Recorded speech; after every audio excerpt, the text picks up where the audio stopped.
आज हम लोग पढ़ेंगे लॉ ऑफ इक्विमार्जिनल यूटिलिटी या फिर लेमू। लेमू का मतलब क्या? इसको अगर डिवाइड करेंगे, इक्वे मतलब इक्वल, मार्जिनल मतलब एक्स्ट्रा, यूटिलिटी मतलब सेटिस्फेक्शन। ठीक है। So law of equally marginal equality क्या बोलते हैं कि एक कंज्यूमर है, ठीक है, वह खर्चा कैसे करेंगे? तो ऐसे खर्चा करेंगे कि जितना वो रुपया खर्च करे, each rupee in such a way the satisfaction on the last rupee spent of each good is equal. मतलब हर रुपया जो खर्चा करेगा उससे उसको इक्वल सेटिस्फेक्शन मिले। ठीक है। इसको समझने के लिए हम लोग ऐसा ले सकते हैं, चार्ट से समझते हैं हम लोग। ठीक है। तो ये एक चार्ट है। ठीक है। मान लो मेरे पास 5 रुपया है। ठीक है।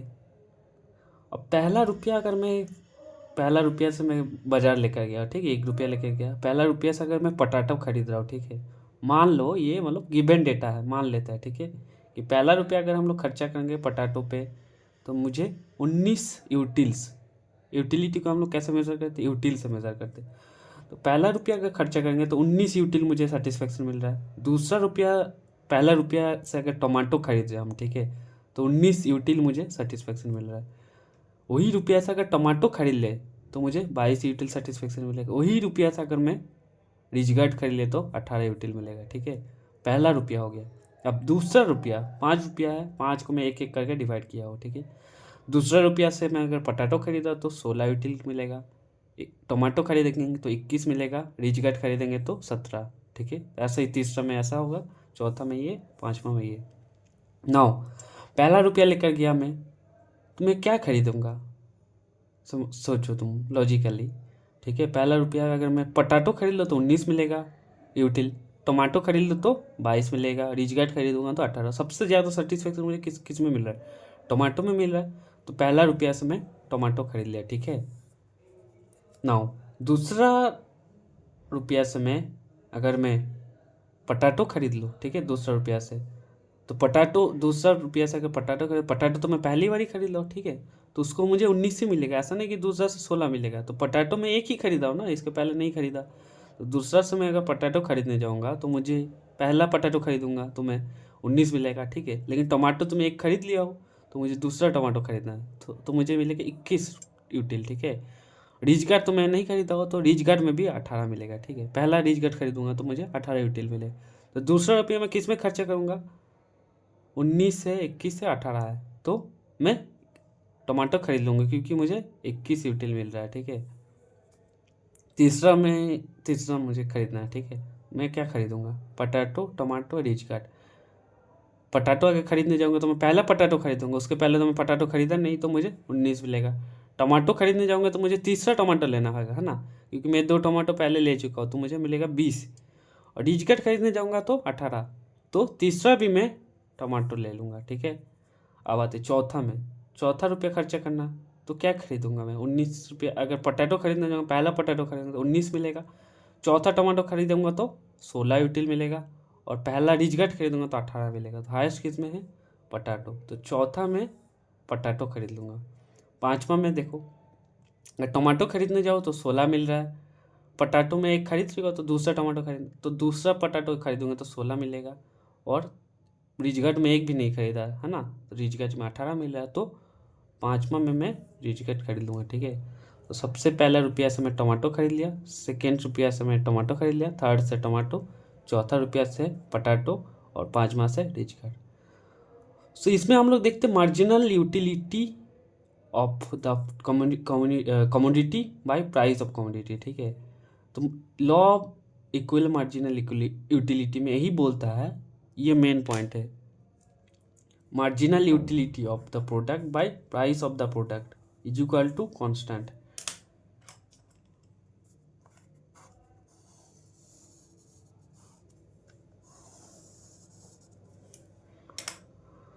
ठीक है। तो कंज्यूमर जो है सब्सटीट्यूट द गुड हैविंग, तो कंज्यूमर जो है ऐसे ये करेंगे कि till the marginal utility of commodities purchased are equalize. ठीक है। हम लोग क्या बोले थे कि वो पैसा ऐसा खर्चा करेंगे कि हर जो रुपया खर्चा करे उससे उसको इक्वल सेटिस्फेक्शन मिला है। ठीक है। लेकिन प्रैक्टिकली मतलब इक्वल सेटिस्फेक्शन मिलना पॉसिबल नहीं है, लेकिन ठीक है। तो इसलिए हम लोग क्या करते हैं, क्लोजेस्ट मान कर चले, क्लोजेस्ट कम से कम। ठीक है। और ये वाला हम लोग को मेंटेन करना। Marginal utility of the product by price of product is equal to marginal utility of second product by price is equal to constant हो। ठीक है, तो पहला जो हम लोग मार्जिनल पोटैटो खरीदे थे, ठीक है, तो पहला में मुझे कितना मिला था मार्जिनल यूटिलिटी 19, और उसके लिए पैसा कितना दिया था 1। सेकेंड में क्या हुआ, सॉरी पहले में तो मैं टमाटो खरीदा था 22/1, सेकेंड में 21/1। तो ये कांस्टेंट होना चाहिए, ठीक है, लेकिन इसमें कांस्टेंट नहीं, क्योंकि मैं एग्जाम्पल के लिए लिया था, तो मतलब लगभग क्लोजेस्ट हम लोग लेकर चलते हैं। ठीक है, तो मेन हम लोग को क्या करना, marginal utility of X by price of X is equal to constant होना चाहिए। ठीक है, तो कंज्यूमर क्या है, अगर उसके पास दो ऑप्शन है, ठीक है, तो क्या करेगा, जिसमें ग्रेटेस्ट उसको यूटिलिटी ज़्यादा मिलेगा, है ना, उसको लेगा, और जिसमें कम यूटिलिटी है उसको वो सब्सटीट्यूट कर देगा, है ना। जैसे मुझे इसमें यूटिलिटी सबसे ज़्यादा किस में था, टमाटो में था, तो उसको मैं लिया था, और जो लेसर यूटिलिटी जिसमें कम यूटिलिटी है उसको हम लोग क्या कर दिए, सब्सटीट्यूट कर दिया, है ना। तो यही बात हम लोग को इसमें लिखा हुआ, the consumer will spend money in such a way satisfaction from each money, last money rupees spend on each good is equal. हर पैसा जो खर्चा करे उससे उसको इक्वल सेटिस्फेक्शन मिले, यही है law of equal marginal utility. इसको अगर हम लोग अच्छे से बोले तो marginal utility of X by price of X is equal to marginal utility of Y by price of Y is equal to marginal utility of Z by price of Z is equal to K, या फिर constant. ठीक है, अब जो है law of marginal utility है ना, इसको हम लोग लॉ ऑफ मैक्सिमम सेटिस्फेक्शन बोलते हैं। क्यों बोलते हैं, क्योंकि हम लोग क्या करते हैं, जो हम लोग का मेन मोटिव क्या है, मैक्सिमम सेटिस्फेक्शन, है ना।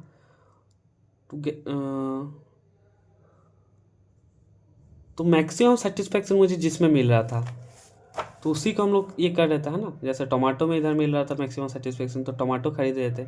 उसके बाद सेकंड पे टमाटो को मिल रहा था, सेकंड में भी टमाटो खरीद। तो मुझे मेन एम क्या है मेरा, कि to get maximum total satisfaction from limited income. और हम लोग को मेन क्या करना है, मार्जिनल यूटिलिटी बाय मनी, है ना, marginal utility of X by price of X, उसको मुझे सबका इक्वल करना है या फिर कांस्टेंट करना है। ठीक है, मेरा मेन मोटिव क्या है, marginal utility of X by price of X, इसको हम लोग को इक्वल या फिर कांस्टेंट करना है इस। ठीक है, मेन यही मेरा मोटो है, law of equal marginal utility.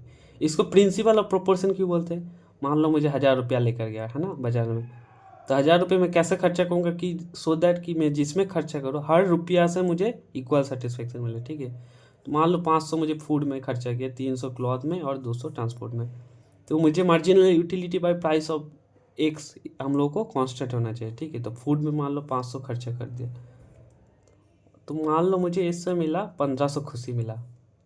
ठीक है, तो 300 में क्लॉथ में खर्चा किया, है ना, 300 से मुझे कितना खुशी मिलना चाहिए, क्योंकि कांस्टेंट है, तो 900 मुझे खुशी मिलना चाहिए।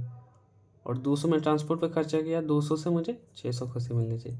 तो मुझे ऐसा खर्चा करना है so that marginal utility of X by price of X मुझे कांस्टेंट मिले, या ठीक है। और इसी को अगर हम लोग और अच्छे से बोले तो हर पैसा जो मैं खर्चा कर रहा हूँ वो मुझे हर पैसा से मुझे इक्वल खुशी मिले। ठीक है, division in such a way so that marginal utility by price is equal everywhere. हर जगह मुझे मार्जिनल यूटिलिटी बाय प्राइस, ये मुझे मेन याद करना, marginal utility of X by price of X, ये मुझे कांस्टेंट होना है। ठीक है, अब आते हैं लॉ ऑफ इंडिफरेंस, इसको बोलते हैं। क्यों बोलते हैं लॉ ऑफ इंडिफरेंस, क्योंकि नो डिफरेंस इन सेटिस्फेक्शन। ठीक है, तो मुझे मैं जो पैसा खर्च कर रहा हूँ हर पैसा से मुझे इक्वल सेटिस्फेक्शन मिल रहा है, हर पैसे से मुझे इक्वल सेटिस्फेक्शन मिल रहा है, इसीलिए इसको लॉ ऑफ इंडिफरेंस बोलते हैं। ठीक है, मतलब रियलिस्टिकली मुझे नहीं मिल रहा, ठीक है, लेकिन आसपास तो मिल रहा है, लगभग मुझे इक्वल सेटिस्फेक्शन मिल रहा है, हर पैसे जो खर्चा करो उससे से मुझे रियलिस्टिक, ठीक है, थोड़ा बहुत, जैसे हम लोग को इधर 21 मिला, 22 मिला, उसके बाद 21 मिला, लेकिन लगभग इक्वल है ना, लगभग कांस्टेंट है। रियलिस्टिकली पूरा इक्वल नहीं होता, लेकिन लगभग इक्वल ही होता है। ठीक है, तो हर पैसा जो खर्चा कर रहा है उससे मुझे इक्वल सेटिस्फेक्शन मिल रहा है। ठीक है, इसीलिए बोलते हैं हम लोग लॉ ऑफ इंडिफरेंस। ठीक है, इसको गॉसन सेकेंड लॉ भी बोलते हैं। Law of equity marginal utility को गॉसन सेकेंड लॉ भी हम लोग बोलते हैं। अब आते हैं लॉ ऑफ अपॉर्चुनिटी कॉस्ट। इसको क्यों लॉ ऑफ अपॉर्चुनिटी कॉस्ट बोलते हैं? क्योंकि मान लो मैं 1000 रुपया लेकर गया, ठीक है, तो मुझे 2 चीज़ खरीदना है, ठीक है, तो मैं देखूंगा किससे मुझे मार्जिनल यूटिलिटी अपन प्राइस ज़्यादा मिल रहा है, ठीक है, तो जिससे मुझे ज़्यादा सेटिस्फेक्शन मिल रहा है तो उसी को खरीदो। जैसे मैं गया था 1 रुपया लेकर, तो मेरे पास 3 ऑप्शन था, पोटैटो, टमाटो, रिच कार्ड। मुझे किस में ज़्यादा खुशी मिल रहा था? टमाटो में ज़्यादा खुशी मिल रहा था, इसलिए मैं टमाटो खरीद लिया 22 रुपये से, है ना। 22 खुशी मिल रहा था इसलिए टमाटो खरीद लिया। तो मुझे रिच गार्ड और पोटैटो छोड़ना पड़ा ना मुझे, है ना। तो मैं छोड़ दिया, तो वो मेरा लिए अपॉर्चुनिटी कॉस्ट होगा। अपॉर्चुनिटी कॉस्ट मतलब तुम क्या छोड़ो, क्या सेक्रीफाइस करो, ठीक है। तो अगर मैं किसी चीज़ पे ज़्यादा खर्चा करो तो एक में मैं सेक्रीफाइस कर रहा हूँ, ठीक है, क्वांटिटी और अनदर गुड में सेक्रीफाइस कर रहा हूँ, वही मेरा अपॉर्चुनिटी कॉस्ट हो गया। तो इसलिए लॉ ऑफ अपॉर्चुनिटी कॉस्ट बोलते हैं, क्योंकि मुझे कुछ सेक्रीफाइस करना पड़ा है, ठीक है। सो मेरा मेन मोटो क्या, law of equity marginal utility, मेरा रिसोर्सेज लिमिटेड है ना। तो कंज्यूमर को पास बहुत सा रिसोर्सेज लिमिटेड है, उसके पास पैसा मतलब रिसोर्स मतलब क्या, रिसोर्स या फिर पैसा जो भी लिमिटेड है ना। तो और उसका वांट्स बहुत है, तो ऐसे वो डिस्ट्रीब्यूट करेगा so that such a way that the marginal utility in all, जो हर पैसा खर्च कर रहा है उससे उसको इक्वल मार्जिनल यूटिलिटी या फिर सेटिस्फेक्शन मिले, ठीक है। हर पैसा 5 रुपया है, उसको मैं एक एक करके डिवाइड कर रहा हूँ, तो हर पैसा से मुझे इक्वल मार्जिनल यूटिलिटी मिले, ठीक है। मेन मोटो यही है। इसको हम लोग कैसे एक्सप्रेस करते हैं कि marginal utility by price constant हो मेरा, ठीक है।